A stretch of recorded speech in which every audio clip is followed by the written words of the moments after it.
4 जून के बाद में बदल जाएगा राजस्थान का सीएम। ये काफ़ी चर्चा में है, ये शब्द काफ़ी चर्चा में है कि 4 जून के बाद में राजस्थान का सीएम बदल जाएगा। ये दरअसल मैं अपनी मर्ज़ी से नहीं कह रहा हूँ, ये एक साक्षात्कार के अंदर एक गोविंद सिंह डोटासरा जो कि प्रदेश कांग्रेस के अध्यक्ष हैं, उन्होंने एक टीवी से साक्षात्कार के अंदर ये कहा था कि 4 जून के बाद जो नतीजे आएंगे, जो राजस्थान के लोकसभा के नतीजे आएंगे, उसके बाद में राजस्थान का सीएम बदल जाएगा।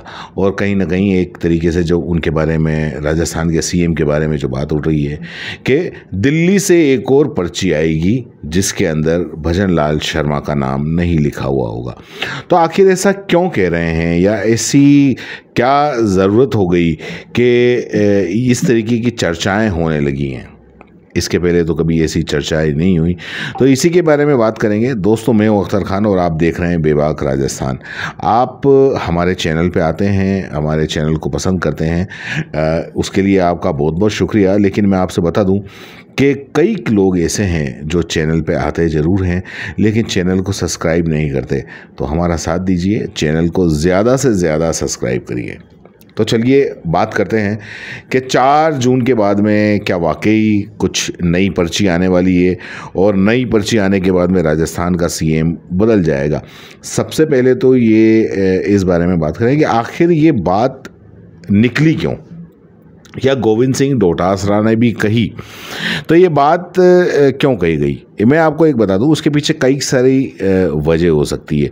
सबसे पहली जो वजह बताऊं कि भजन लाल शर्मा शायद जब तक के पर्ची मीडिया के सामने नहीं आई थी, ऊपर से जब मुख्यमंत्री चुनना था और मुख्यमंत्री चुनने के बाद में उसके नाम की घोषणा हुई थी, तब मुझे नहीं लगता कि उनके विधानसभा क्षेत्र के, भजन लाल शर्मा के विधानसभा क्षेत्र के अलावा और कोई उन्हें, या दूसरे राज्य की जनता उनको जानती होगी भजन लाल शर्मा कौन है। जैसे ही पर्ची पे नाम लिखा हुआ आया, वसुंधरा राजे को राजनाथ सिंह जी ने पर्ची दी, नाम लिखा हुआ आया, उसके बाद से भजन लाल शर्मा इसमें मुख्यमंत्री बने और उसके बाद में सब जानने लगे। तो अब आखिर क्यों कहा जा रहा है कि जब 4 जून के बाद में नई पर्ची आएगी? उसकी एक सबसे बड़ी वजह यह है कि पिछले चाहे 2014 की बात करें या 2019 की बात करें, 2014 के अंदर वसुंधरा राजे की सरकार थी और 2019 के अंदर वो विपक्ष के अंदर थी।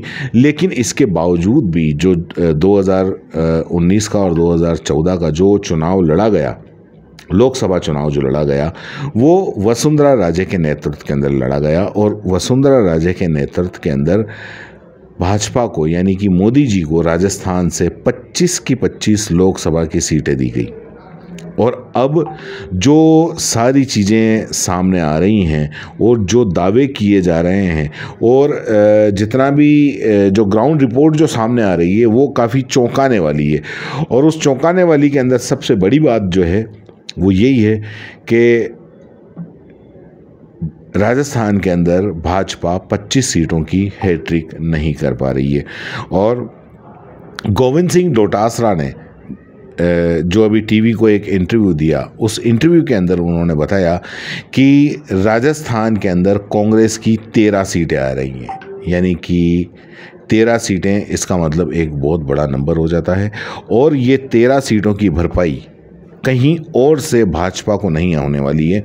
और ऐसे में जो उनका जो 400 पार का नारा है, जो मोदी जी का 400 पार का नारा है, वो नारे की बिल्कुल हवा निकलती हुई दिख रही है कि जो आपकी मौजूदा सीटें हैं आप वो ही नहीं बचा पा रहे हो, तो आप 400 पार क्या ही जाओगे।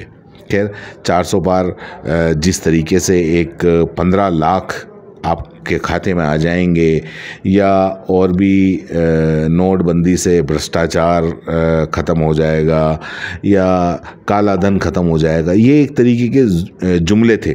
और उसी जुमले की तरह एक और जुमला ये था कि 400 पार कहीं से नहीं हो रही हैं, और जो मौजूदा सीटें हैं उनमें से भी काफ़ी कम हो रही हैं। तो हम दरअसल राजस्थान की बात कर रहे थे।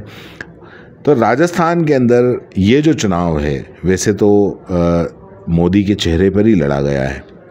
किसी को, कई लोग ऐसे होंगे जिन्होंने वोट दिया होगा लेकिन उनको अपने प्रत्याशी का नाम नहीं पता होगा, और यकीन मानिए कि उन्होंने सिर्फ मोदी के चेहरे पे या मोदी को देख के ही वोट दिया होगा।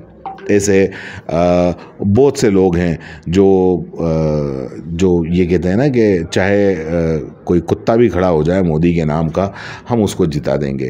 तो उस तरीके के लोग तो खैर मोदी के नाम पे ही वोट देते हैं। लेकिन अभी जो सारी चीज़ें निकल कर सामने आ रही हैं उसमें जो गोविंद सिंह डोटासरा ने जो दावा किया कि वो कांग्रेस की 13 सीटें आ रही हैं, हम 13 नहीं माने, लेकिन जो ग्राउंड रिपोर्ट 6 से 8 सीटों का है वो भी अगर मान लो जाती हैं तो कांग्रेस को, मैं आपको पहले भी इसमें कह चुका हूँ कि भाजपा को बहुत बड़ा नुकसान है और कांग्रेस को बहुत बड़ा फ़ायदा है। और इसी की वजह से गोविंद सिंह डोटासरा ने शायद ये कहा हो कि 4 जून के बाद में एक और पर्ची आएगी दिल्ली से और राजस्थान का जो सीएम है वो बदल जाएगा, यानी कि भजन लाल बदल जाएगा। तो क्या वाकई में ऐसा होगा? क्योंकि अगर मान लो ये जो लोकसभा चुनाव के जो नतीजे हैं, अगर ये नतीजे जो आला कमान है, आला कमान तो कौन ही है, आला कमान तो 2 ही हैं, मोदी और शाह, अगर मान लो इनके गले नहीं उतरे, और इनके गले उतरेंगे भी कैसे, इनको दरअसल 25 के 25 सीटें चाहिए, और इस बार राजस्थान से 25 सीटें भाजपा की या मोदी की झोली में जाना इतना आसान नहीं लग रहा है। क्योंकि जो 5-7 सीटें हैं वो तो आपको वैसे ही ऐसा लगता है कि ये तो किसी कीमत पे आने वाली नहीं है, जिसमें एक बांसवाड़ा की सीट है। बांसवाड़ा के अंदर राजकुमार रोत है जो बहुत ज़बरदस्त और कड़ी टक्कर दे रहे हैं, और जो इलेक्शन के बाद में, वोटिंग के बाद में जो सारे आंकड़े सामने आए उसको देख के लगता नहीं कि मालविया वहाँ से निकल पाएंगे। उसके अलावा जो बाड़मेर है, बाड़मेर से जो निर्दलीय प्रत्याशी हैं रविंद्र सिंह भाटी, वो काफ़ी मजबूत स्थिति के अंदर हैं। इधर बीकानेर से जो अमरा राम है वो काफ़ी मजबूत स्थिति के अंदर है। अभी तो ये भी कहा जा रहा है कि भीलवाड़ा के अंदर सीपी जोशी जो कांग्रेस के स्पीकर थे और अभी कांग्रेस से लोकसभा सीट से चुनाव लड़े, उनकी स्थिति भी काफ़ी मजबूत बताई जा रही है। तो ऐसे कई चीज़ें हैं जिसकी वजह से ये तो कहा जा सकता है चाहे 13 या 14 सीटें नहीं आए, लेकिन या 7 या 8 सीटें या 6 सीटें तो कांग्रेस की झोली के अंदर आ ही रही हैं, और ये एक तरीके से भाजपा का बहुत बड़ा नुकसान है। और ये नुकसान मुझे लगता नहीं कि कहीं और किसी और राज्य से पूरा हो पाएगा, क्योंकि मध्य प्रदेश है, मध्य प्रदेश के अंदर भी सुना है कि वहाँ से भी कांग्रेस काफ़ी सीटें कुछ लॉस कर रही है। गुजरात जो कि पूरी जो 26 सीटें हैं, 26 के 26 सीटें भाजपा की झोली के अंदर डालने वाला जो गुजरात है वो भी इस बार कहीं ना कहीं जमा के बैठा हुआ है कि नहीं, इस बार पूरी सीटें भाजपा की झोली के अंदर नहीं जाएंगी। हरियाणा में हालत ख़राब है, दिल्ली का आप देख ही रहे हो, और दिल्ली का जो असर है वो केजरीवाल की वजह से है, और वही असर पंजाब में भी देखने को मिलेगा। तो कुल मिला के ये जो 400 पार का ये जो जुमला है वो जुमला बन के ही रह जाएगा। और ये तो खैर नहीं कह सकते कि सरकार किसकी बनेगी या किसकी नहीं बनेगी। सरकार हो सकता है मोदी सरकार बन जाए, लेकिन इस बार मुश्किल है। और जो राजस्थान के अंदर है, अगर राजस्थान के अंदर 25 के 25 सीटें अगर नहीं जाती हैं तो आप मान के चलिए कि जिस तरीके का जो रवैया रहा है उस हिसाब से, और जो पर्ची आई है उस हिसाब से 4 जून के बाद में फिर से एक नई पर्ची आएगी जिसके अंदर नए सीएम का नाम लिखा हुआ मिलेगा।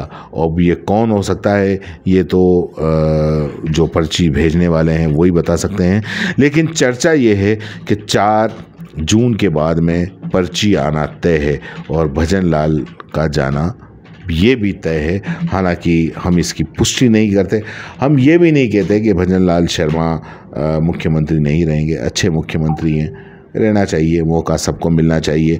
और अभी अगर मान लो उनको सत्ता दी है तो कितना ही वक्त हो गया है, मुश्किल से 2-4-5 महीने ही हुए हैं। 2-4-5 महीने में कोई एक विधायक अपने क्षेत्र के अंदर कुछ नहीं करवा पाता, तो ये तो पूरे राज्य की बात है।